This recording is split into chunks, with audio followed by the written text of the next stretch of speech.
mesmo fazendo o que é bom. Repita isso comigo. Perdendo a direção, mesmo fazendo o que é bom. Pode isso, Arnaldo?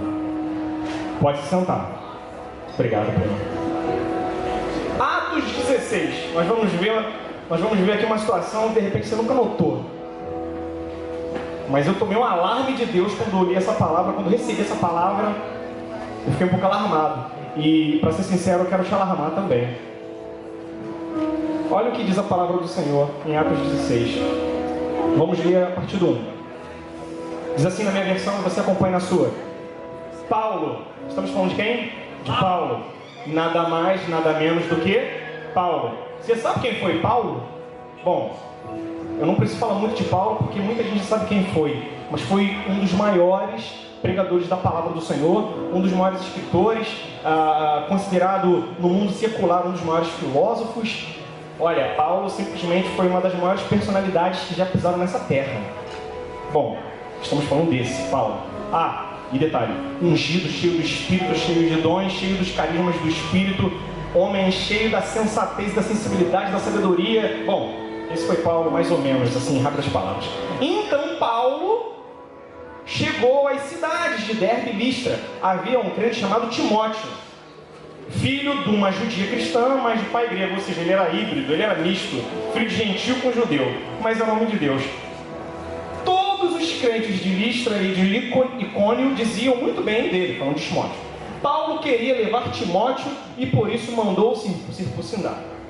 Fez isto por causa dos judeus que viviam naquela região e todos sabiam que o pai de Timóteo era grego, versículo 4. Por todos os lugares por onde passavam, comunicavam aos crentes de decisões que os apóstolos e os presbíteros de Jerusalém tinham tomado e aconselhavam-nos a cumpri-las. Até aí, maravilhosamente bem. Versículo 5. Assim, as igrejas iam se tornando mais firmes na fé e o número de cristãos aumentava dia após dia. Ok, versículo 6 agora. Preste atenção, porque é agora que a chapa começa a esquentar para o nosso lado. Paulo e Silas, percorreram a região da Frígia e Galácia.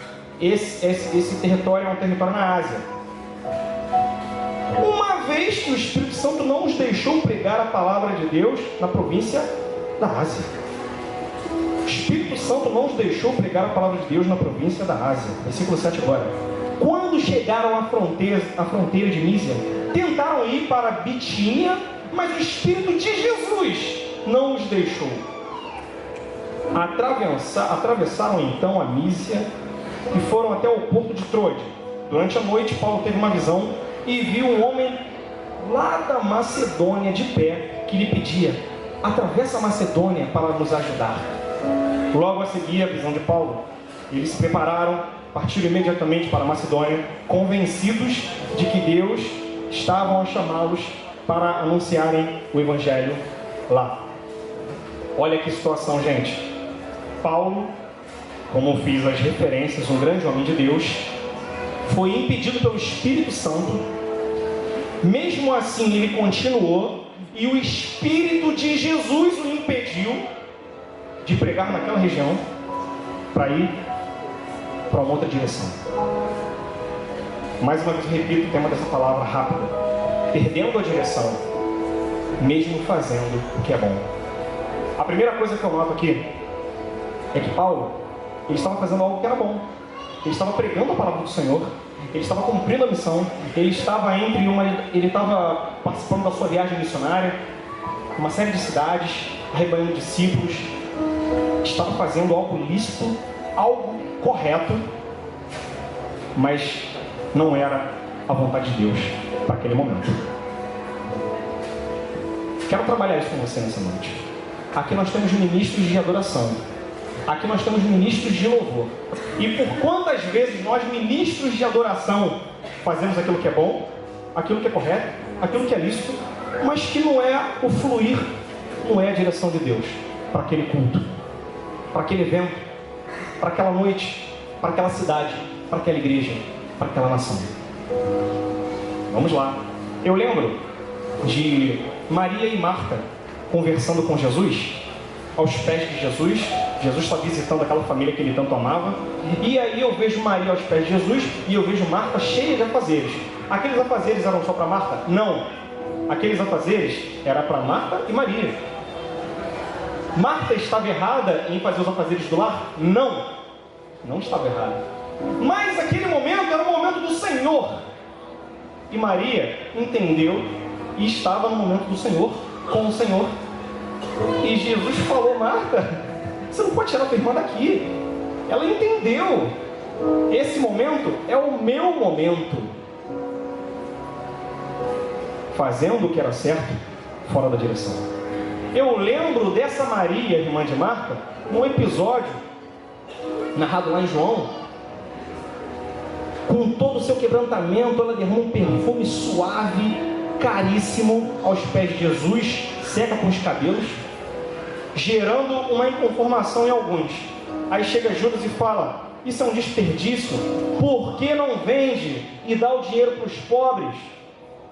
Judas estava falando alguma coisa de outro mundo? Não. De fato, se aquele dinheiro, se aquele perfume caríssimo fosse vendido e dado aos pobres, também seria uma coisa legal, uma coisa bonita, uma coisa correta, mas não era a direção.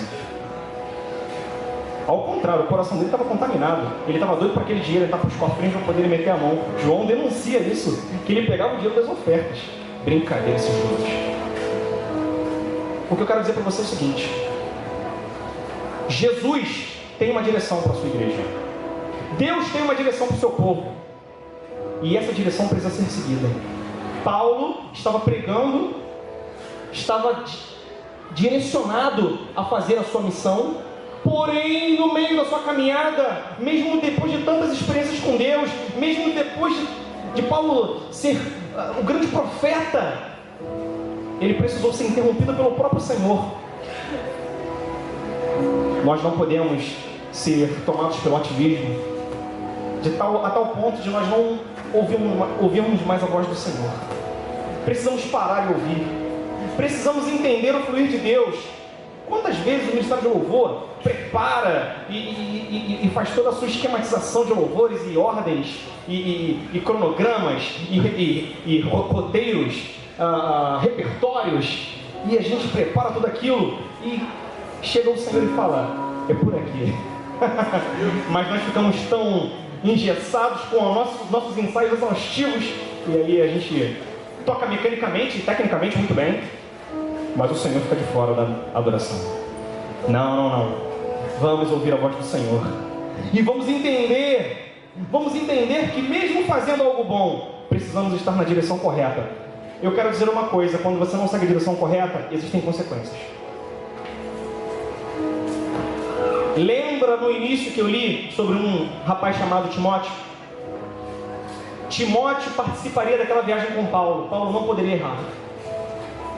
Aquela viagem era uma viagem estratégica na vida de Timóteo. Seria o início do discipulado de Timóteo. Paulo precisava fazer a vontade na direção, porque Timóteo poderia ser confundido, Timóteo poderia ser perdido. Quem é o Timóteo? O Timóteo é o discípulo. O Timóteo é a próxima geração. O Timóteo são os novos. O Timóteo são aqueles que recebem do nosso legado. E nós, líderes, ministros, adoradores, precisamos entender que quando a gente pega um microfone, pega um instrumento, quando a gente bota a nossa voz para fazer, a gente está deixando legados para Timóteos na igreja. E se nós não estivermos na direção, que experiências, que legados estão sendo deixados para esses Timóteos? O erro de Paulo poderia ser fatal na vida de Timóteo. Deus precisou intervir para que esse legado não fosse interrompido e o ministério de Timóteo não fosse prejudicado.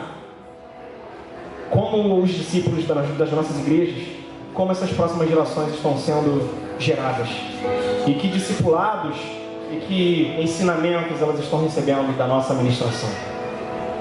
A outra coisa que eu quero dizer para você é que a mais séria de todas é o seguinte: essa viagem que foi interrompida pelo Espírito de Jesus, não apenas pelo Espírito Santo, ela foi mudada de direção. Ele estava naquela região, Deus impediu, deu uma visão para ele na Macedônia, ou seja, Europa. Ele sai da Ásia e vai para a Europa. É a viagem missionária para a Europa. Chega lá, ele se depara com uma mulher chamada Lídia. Essa mulher se converte. Essa mulher era uma mulher rica. Era uma mulher com um coração muito bondoso. Essa mulher se converte e trouxe sua casa. Aquela mulher tinha uma célula na casa dela. Posteriormente, a casa de Lídia seria a sede da igreja de Filipos.